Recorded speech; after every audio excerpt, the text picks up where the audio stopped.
Welcome to Fraud Friday. I'm Bob Coleman. Today's story is something I normally don't cover, and that is a lawsuit of a bank to two real estate investors. And I'm tentative to do that for the following reason. These are alleged allegations, and there's always two sides of the story. And if I covered every time a bank got sued, well, it would be fraud 24/7. But this is an important story. Last month, Zions stunned Wall Street when it revealed a $50 million charge-off tied to real estate loans in California. The market reaction was immediate. Zions stock fell more than 10% in a single session. And there's always the buzzword of contagion. When you see that type of significant loss to a regional bank, people are concerned about, well, what's going on in our banking system. And that's why this story is very important. Jamie Dimon piled on when he said just the week before, when he was talking about the fraud that affected JP Morgan Chase, the tricolor auto fraud that impacted his bank greatly.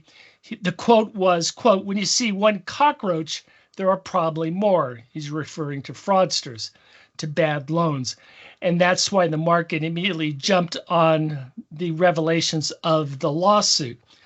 He said everyone should be forewarned of this one.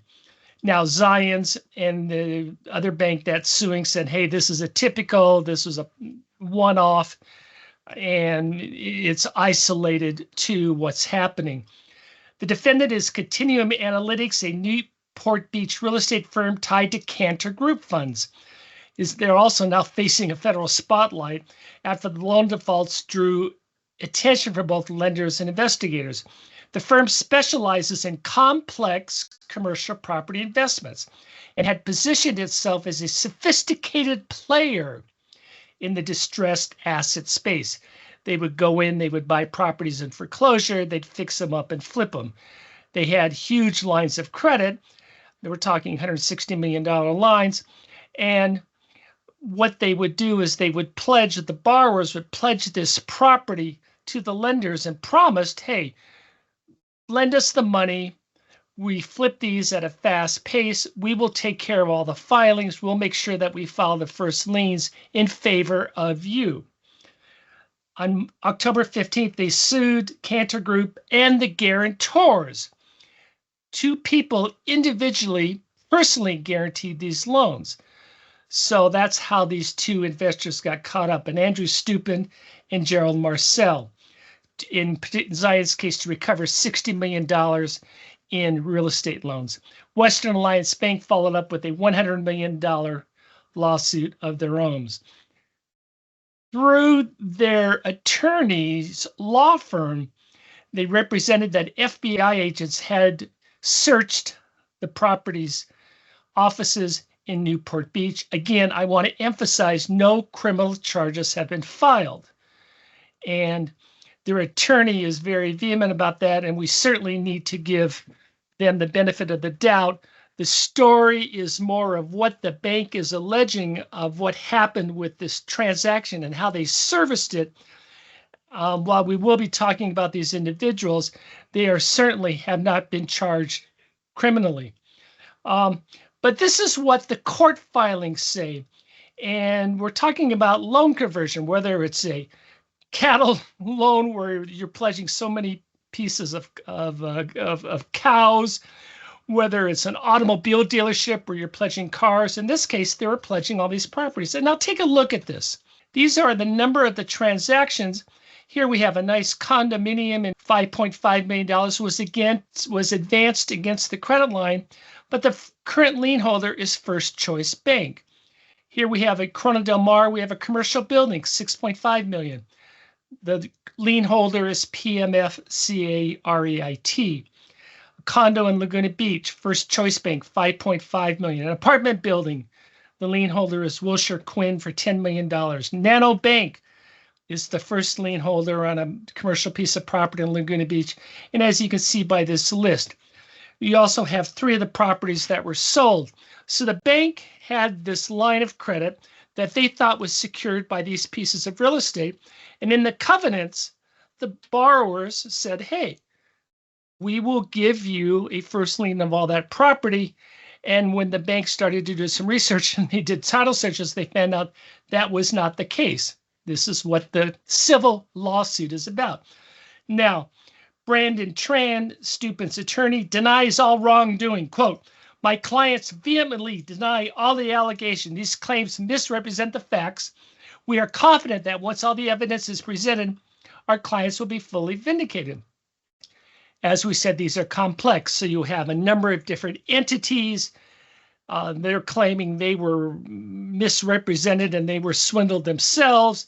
And when you have these type of transactions, you have partners and you have other people involved, and they're saying, hey, we're the ones who are the victims.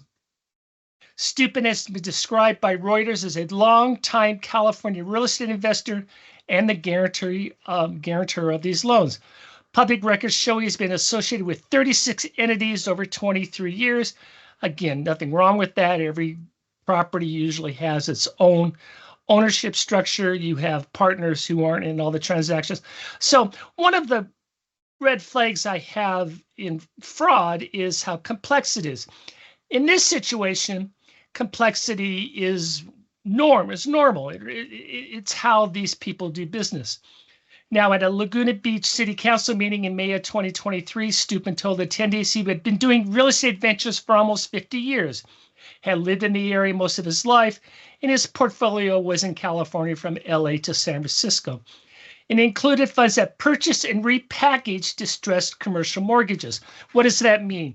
He would go into a foreclosure, perhaps buy that at a discount from the lender, go to the lender and say, hey, you have a lien on this property. Don't go through the foreclosure. Sell it to me in a private transaction at a discount, perfectly legitimate, public records. And that's how they operated, which is a very profitable business if you do it right. And also in Southern California and California as a whole, this type of investments are doing very well with the appreciation that we see in real estate, both on the residential and the commercial side. And that goes nationwide.